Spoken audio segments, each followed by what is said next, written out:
আচ্ছা, আপনারা আপনাদের পড়ালেখার বিষয়টা বলেন তো, আপনাদের পড়ালেখার অগ্রগতি কতটুকু?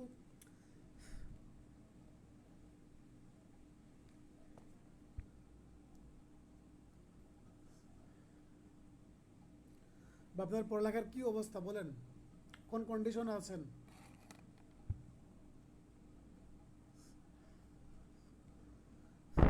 সৈকত ভাই বলেন। আমার ভয় লাগতেছে কি একটা স্থিতিশীল এত পড়া 3 মাস, মানে মনে হইতেছে যে সময় নেই। ভয় লাগতেছে। দুইটা সাবজেক্ট, দুইটা সাবজেক্ট হ্যাঁ, বিষয়টা হচ্ছে যতটুকু প্রয়োজন ততটুকু পড়বেন, অতিরিক্ত কোনো বই পড়া যাবে না। আর অনেক কম পড়ে অনেকেই অ্যাডভোকেট হচ্ছে, আবার অনেকে অনেক বেশি পড়েও হচ্ছে না। আবার অনেক বেশি বই পড়লেই যে সে অ্যাডভোকেট হয়ে যাবে এরকম কোনো কিছু না। ভালো বই একটা ভালো মতো পড়লেই হয়ে যায়। মুশফিক ভাই, আপনার কি অবস্থা? আমার অবস্থা এই যে দণ্ডবিধি পড়তেছি, যে পর্যন্ত পড়ান সেগুলো বারে বারে পড়তেছি, আবার বলতেছি, আবার পড়তেছি, এভাবেই। আল্লাহ ভরসা। আর আলামিন ভাই, লাস্ট পরীক্ষা খারাপ হয়েছে? আমি হ্যাঁ, লাস্ট পরীক্ষায় খারাপ হয়েছে। লাস্ট পরীক্ষা খারাপ হয়েছে। আপনারা আমার যে নোট আছে না, আমার নোটটাকে একটু বেশি আপনারা একটু ফোকাস করেন। নোটটাকে বেশি ফোকাস করেন, নোটটাকে বেশি ফোকাস করে বেশি একটু পড়তে থাকেন। দেখবেন সব প্রশ্নের উত্তর ওখানে পেয়ে যাবেন। যত ধরনের প্রশ্ন আপনারা বিভিন্ন জায়গায় পাবেন, সব ধরনের প্রশ্নের উত্তর আপনারা এখানে পেয়ে যাবেন নোটের মধ্যে। হয়তো ধরেন 2%, 5% আপনি উত্তর পাইলেন না, যেটা আপনি পাবেন না ধরবেন যে ওই প্রশ্নটার উত্তর আপনার করা লাগবে না, ওই প্রশ্নের উত্তর বা ওই প্রশ্ন পড়া লাগবে না। কারণ এই বিভিন্ন কোচিং, তারপরে আপনার বিভিন্ন অন্যান্য মডেল টেস্ট ক্রিয়েটররা, এরা এরমের কিছু প্রশ্ন সেট করে যে প্রশ্নগুলো কখনো আসে না, কিন্তু প্রশ্নগুলো দিয়ে রাখে যেন স্টুডেন্টদের কাছে একটু আনকমন মনে হয়, আনকমন একটা ফিল আসে, এটার জন্য। কিন্তু ওই প্রশ্নগুলো কখনোই পরীক্ষাতে আসবে না। সো এই ধরনের প্রশ্নগুলো একটু আপনারা অ্যাভয়েড করে চলবেন। সেটা বার কাউন্সিলের জন্য হোক, বিসিএসের জন্য হোক, যে জন্যই হোক, ঠিক আছে?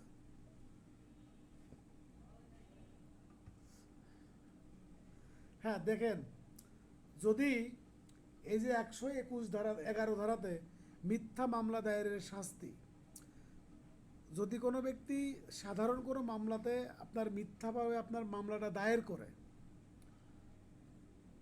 যেই মামলার শাস্তি আপনার 7 বছরের কম, সেক্ষেত্রে শাস্তি হবে আপনার 2 বছর বা অর্থদণ্ড বা উভয়দণ্ড। আর যদি এরকমের মিথ্যা মামলা দায়ের করা হয় যেটার শাস্তি মৃত্যুদণ্ড, যাবজ্জীবন বা 7 বছর বা ততোধিক, বা ততোধিক, সেক্ষেত্রে সেই ব্যক্তির শাস্তি হবে আপনার এই 7 বছর এবং অর্থদণ্ড। 7 বছর এবং অর্থদণ্ড।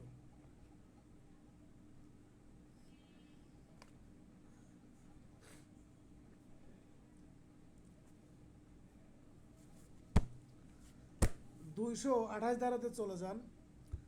বিচার বিভাগীয় কার্য পরিচালনাকারে বিচার বিভাগীয় কর্মকর্তার কাজে বাধা দেওয়া, মানে যারা কর্মচারী আছে, যারা আপনার এই যে কোর্টের স্টাফ আছে বা অন্যান্য যারা, তাদের কাজে যদি বাধা দেন তাহলে তার শাস্তি হবে আপনার 6 মাস পর্যন্ত কারাদণ্ড, বা অর্থদণ্ড বা উভয়দণ্ড।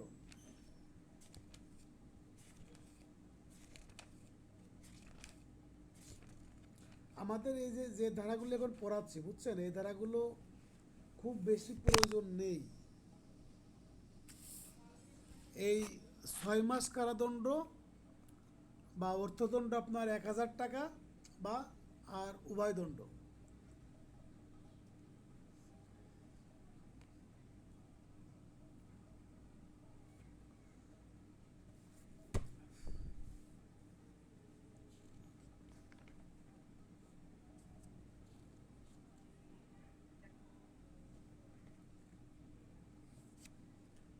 230 ধারাতে চলে যান।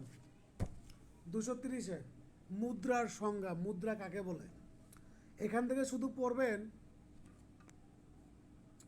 এখান থেকে শুধু পড়বেন যে মুদ্রার সংজ্ঞা কত ধারাতে দেওয়া হয়েছে, মুদ্রার সংজ্ঞা কত ধারাতে দেওয়া হয়েছে। কোয়েন, ডিফাইন্ড বাংলাদেশ কোয়েন, বাংলাদেশি কোয়েন, এটা আপনার 230 ধারাতে বলা আছে। এখান থেকে যদি এমসিকিউ পরীক্ষাতে আসে তাহলে শুধু একটা মাত্র প্রশ্ন আসবে যে মুদ্রার সংজ্ঞা কত ধারাতে বলা হয়েছে, 230 ধারাতে। তারপর দেখেন 231 ধারাতে মুদ্রা জালকরণ, মুদ্রা জালকরণ, মুদ্রা জালকরণের কথা বলা আছে আপনার, এই শাস্তির কথা বলা আছে 231 ধারাতে। এক্ষেত্রে আপনার শাস্তি হলো 7 বছর এবং অর্থদণ্ড, 7 বছর এবং অর্থদণ্ড।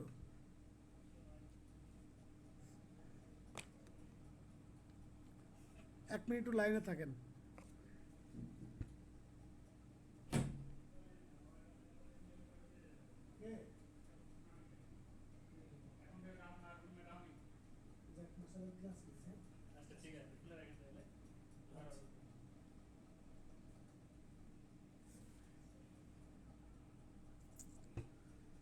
এই 231 ধারাতে আপনার মুদ্রা জালকরণের যে শাস্তির বিধান আছে এই শাস্তিটা আপনারা মুখস্থ রাখতে হবে। এই 230, 231, 232, 255 এই 4টা ধারা আপনাদের এইখান থেকে প্রশ্ন আসতে পারে এবং শাস্তি আসতে পারে।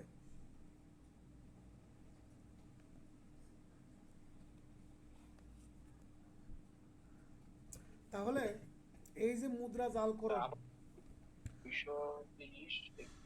230, 31, 230, 231, 232, 255 দেখেন মুদ্রা জালকরণের শাস্তি হলো 7 বছর এবং অর্থদণ্ড। 232-এ বলতেছে বাংলাদেশি মুদ্রা জালকরণ, বাংলাদেশি মুদ্রা জালকরণের শাস্তি যাবজ্জীবন বা 10 বছর পর্যন্ত কারাদণ্ড এবং অর্থদণ্ড। এবার 255 ধারাতে চলে যান। এইগুলো ধারাগুলো থেকে টাইটেল মনে রাখবেন আর শাস্তি মনে রাখবেন।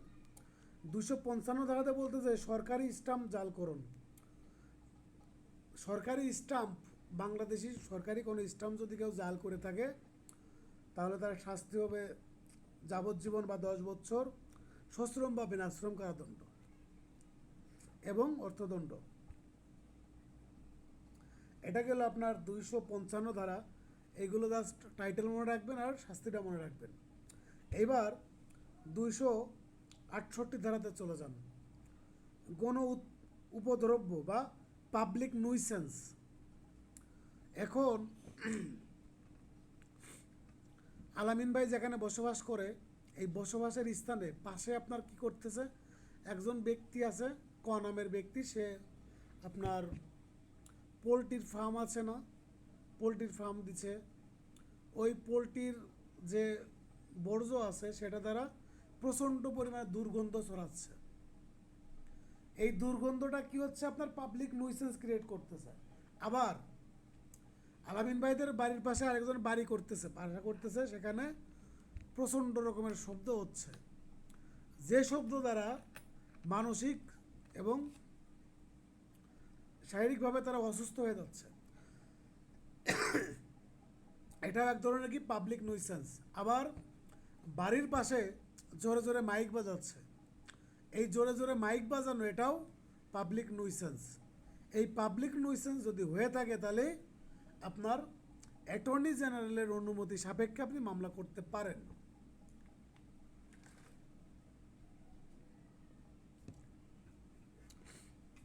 এটা আপনার এখন এই 268 ধারা থেকে কি পড়বেন, 268 ধারা থেকে পড়বেন যে পাবলিক নুইসেন্সের কথা বলা আছে দণ্ডবিধির কত ধারাতে, পাবলিক নুইসেন্সের কথা দণ্ডবিধির কত ধারাতে বলা আছে, এটা বলা আছে আপনার 268 ধারা থেকে।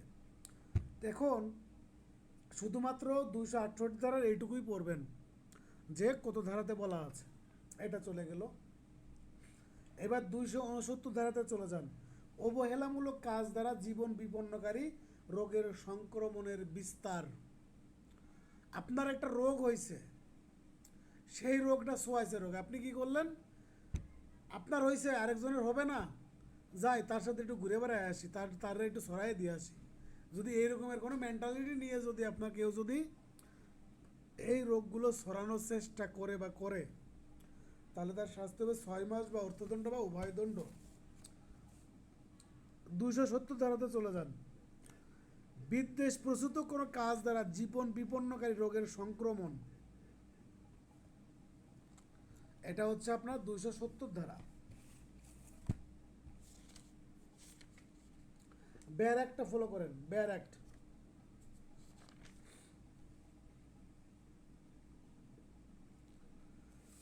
এই 69 বলতেছে, 269 বলতে অবহেলামূলকভাবে, আর 270 বলতেছে বিদ্বেষমূলকভাবে।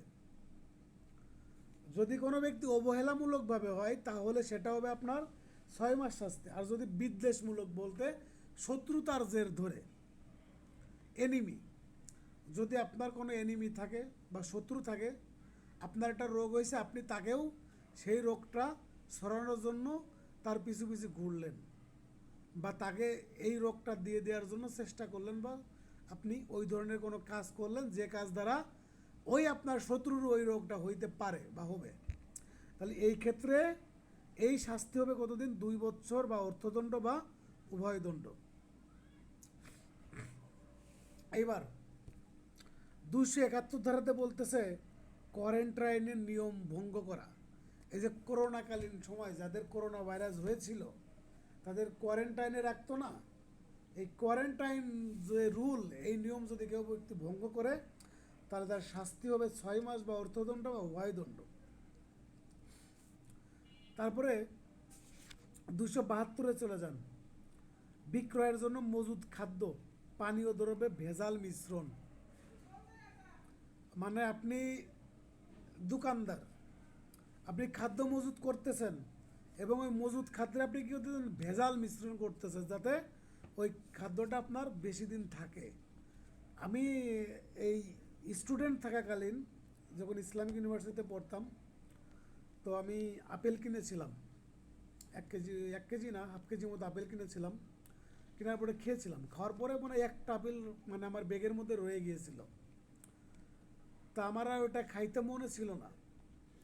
তা ওই আপেলটা মানে যেদিন কিনেছিলাম তার 15 দিন পরে আমি ব্যাগটা দেখি, ব্যাগের মধ্যে দেখি যে একটা আপেল আছে।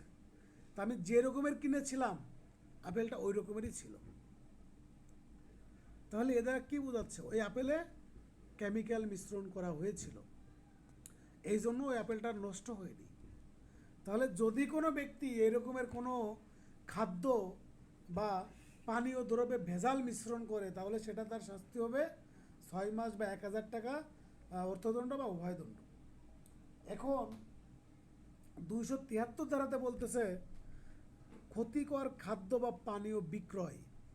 এই যে আপনারা 272 ধারাতে ভেজাল মিশ্রণ করলেন এবং অন্য একজন ব্যক্তিটা জানা সত্ত্বেও সে ব্যক্তি ক্রয় করতেছে এবং বিক্রয় করতেছে, তাহলে তার শাস্তি হবে 6 মাস বা 1000 টাকা বা উভয় দণ্ড, 1000 টাকা অর্থদণ্ড বা উভয় দণ্ড। 274 ধারাতে চলে যান। ঔষধে ভেজাল মিশ্রণ করা। যদি কোনো ব্যক্তি ঔষধে ভেজাল মিশ্রণ করে তাহলে তার শাস্তি হবে 6 মাস 1000 টাকা অর্থদণ্ড বা উভয় দণ্ড। এই ভেজাল ওষুধ যদি কেউ বিক্রয় করে 275 ধারাতে তাহলে তার শাস্তি হবে 6 মাস বা 1000 টাকা অর্থদণ্ড বা উভয় দণ্ড। 276 ধারাতে বলতেছি এক ওষুধকে ভিন্ন ওষুধ হিসাবে বিক্রয় করা, এইটার শাস্তিও সেম। এখন দেখেন 270 271 ধারা থেকে এই 276 ধারা পর্যন্ত শাস্তিগুলো সব সেম, 6 মাস 1000 টাকা অর্থদণ্ড বা উভয় দণ্ড। এগুলো একটু জাস্ট একবার দুইবার করে একটু পড়বেন। তারপর দেখেন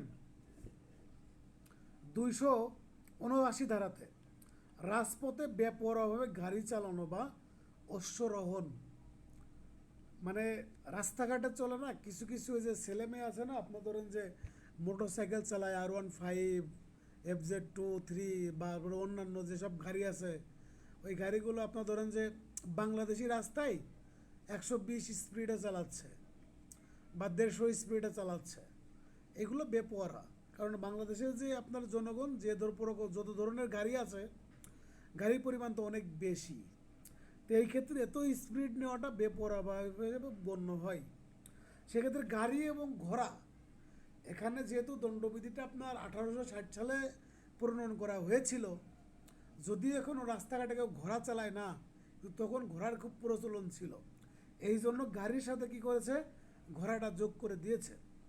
এই ক্ষেত্রে শাস্তি হবে আপনার 3 বছর পর্যন্ত কারাদণ্ড বা 1 থেকে 5,000 টাকা পর্যন্ত অর্থদণ্ড। এই 1 থেকে 5,000 টাকা পর্যন্ত, এর নিচে একটা দাগ দিয়ে রাখেন। এই অর্থদণ্ডটা এই পুরো আপনাদের আইন ব্যবস্থার মধ্যে একটা এক্সেপশনাল অর্থদণ্ড এইভাবে উল্লেখ করে দেওয়া আছে, 1,000 থেকে 5,000 টাকা অর্থদণ্ড বা উভয়দণ্ড। ঠিক আছে, তাহলে এই 279 ধারা এটা একটু গুরুত্বপূর্ণ, এটা একটু গুরুত্বপূর্ণ। তারপরে চলে যাবেন 280 ধারাতে। 280 ধারাতে বলতেছে বেপরোয়াভাবে নৌযান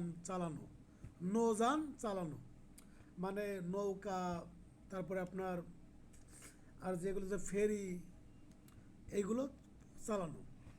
তা যদি কোনো ব্যক্তি বেপরোয়াভাবে নৌকা চালায়, নৌযান চালায় বা ফেরি চালায় বা আরও কিছু কিছু আছে যেগুলোর সাথে যদিও আমরা জড়িত নয় বা ওইভাবে বলতে পারতেছি না, তা যদি কেউ তারপরে নৌকা, ট্রলার এইগুলো যদি চালায় বেপরোয়াভাবে, তাহলে তার শাস্তি হবে আপনার 6 মাস বা 1,000 টাকা বা উভয়দণ্ড। তারপরে দেখেন 283 ধারাতে চলে যান, বিষাক্ত দ্রব্য নিয়ে অবহেলামূলক আচরণ। আপনি একটা জিনিস বিষাক্ত দেখতেছেন বা বুঝতেছেন, বোঝার পরেও ওই দ্রব্য নিয়ে আপনি কি করতেছেন, অবহেলামূলক আচরণ করতেছেন। যখন আপনি এই বিষয়গুলো নিয়ে অবহেলামূলক আচরণ করবেন, আপনার অন্য কোনো ব্যক্তির ক্ষতি হইতে পারে। যেমন বিষ হইতে পারে, সাপের বিষ হইতে পারে, অ্যাসিড হইতে পারে, বা অন্যান্য কোনো আপনার যে কেমিক্যাল আছে, তারপরে আপনার যে ফার্টিলাইজার মানে সার যেগুলো আছে এগুলো হইতে পারে। এই ধরনের বিষাক্ত কোনো দ্রব্য নিয়ে যদি আপনি অবহেলামূলক আচরণ করেন, তাহলে সেটা হবে কি, তার শাস্তি হবে 6 মাস বা 1,000 টাকা অর্থদণ্ড বা উভয়দণ্ড। তারপর দেখেন 292 ধারাতে চলে যান।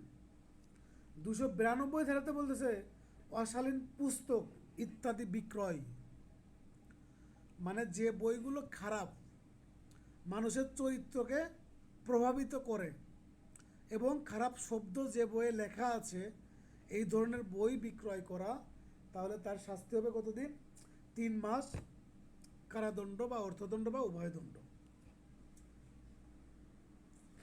295 ধারাতে চলে যান, কোনো শ্রেণীর লোকের ধর্মের অবমাননার উদ্দেশ্যে কোনো উপাসনালয়ের স্থান বা পবিত্র বস্তু ধ্বংস, নষ্ট বা অপবিত্র করা।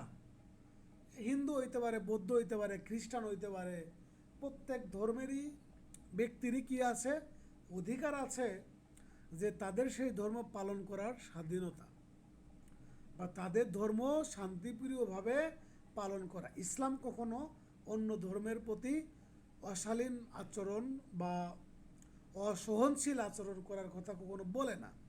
তা যদি এই ধরনের কোনো আচরণ করে থাকে, তাহলে তার শাস্তি হবে 2 বছর বা অর্থদণ্ড বা উভয়দণ্ড।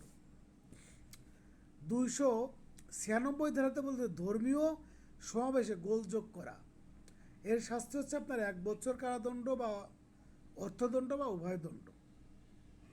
295 কতে বলতেছে কোনো শ্রেণীর বিশেষ, মানে কোনো বিশেষ শ্রেণীর মধ্যে ধর্মীয় বিশ্বাসকে অবমাননা করে উক্ত শ্রেণীর ধর্মীয় অনুভূতিতে আঘাত বা কঠোর আঘাত করার জন্য ইচ্ছাকৃত বা বিদ্বেষাত্মক কোনো কাজ করা, এর শাস্তি হচ্ছে আপনার 2 বছর বা অর্থদণ্ড বা উভয়দণ্ড। 298 ধারাতে চলে যান, ধর্মীয় অনুভূতিতে আঘাত করার উদ্দেশ্যে ইচ্ছাকৃতভাবে শব্দ ইত্যাদি উচ্চারণ, মানে ধর্মীয় অনুভূতিতে আঘাত প্রদানের কথা বলা আছে কত ধারাতে, 298 ধারাতে। এর শাস্তি হচ্ছে আপনার 1 বছর বা অর্থদণ্ড বা উভয়দণ্ড। এই 298 ধারা পড়ানোর মাধ্যমে আজকের আমাদের ক্লাসটা শেষ হবে। এখন দেখেন আমাদের এই যে আজকে যেগুলো পড়াইলাম না, এইগুলো আসলে আমি যেগুলো বলেছি, যে ধারাগুলো বলেছি, যেমন ধরেন আপনার 170 ধারা, তারপরে 171 থেকে 161 থেকে 163 ধারা, 191 থেকে 193 ধারা, 209 ধারা, 211 ধারা, 231 থেকে 232, 255 ধারা, এগুলো গুরুত্বপূর্ণ। আর মাঝে মাঝে দুই একটা যেগুলো আমি বলেছি গুরুত্বপূর্ণ, এগুলো একটু বেশি করে পড়বেন, বাকিগুলো একবার করে চোখ বুলায় যাবেন। যদি যদি স্ট্রং না হয় বা বুঝার যদি কোনো কিছু না থাকে, তাহলে আসলে পড়ায়ও শান্তি নাই। কারণ আমি যেগুলো আজকে পড়াইলাম বেশিরভাগই দেখবেন যে শুধু টাইটেল মনে রাখতে হবে আর শাস্তি মনে রাখতে হবে। এটা মুখস্থের বিষয়, আপনারা একবার দেখলে পারবেন। আর যেখানে বোঝানোর তো ছিল সেখানে আমি চেষ্টা করেছি স্লাইড পরিমাণে, এগুলো আপনার অত বেশি ডিপের না যেটা আপনাদের বুঝতে অসুবিধা হবে। সো আজকের ক্লাসটা আমি এখানেই সমাপ্ত করতেছি।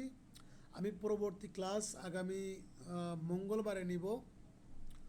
আপনারা এই যে পর্যন্ত আমি যেগুলো পড়াইলাম এই পর্যন্ত আপনারা একটু ভাষায় একটু মনোযোগ সহকারে পড়বেন, যেহেতু সময় খুবই কম, সময় নাই, সেহেতু আপনারা একটু মনোযোগ সহকারে একটু ভাষায় পড়ার চেষ্টা করবেন।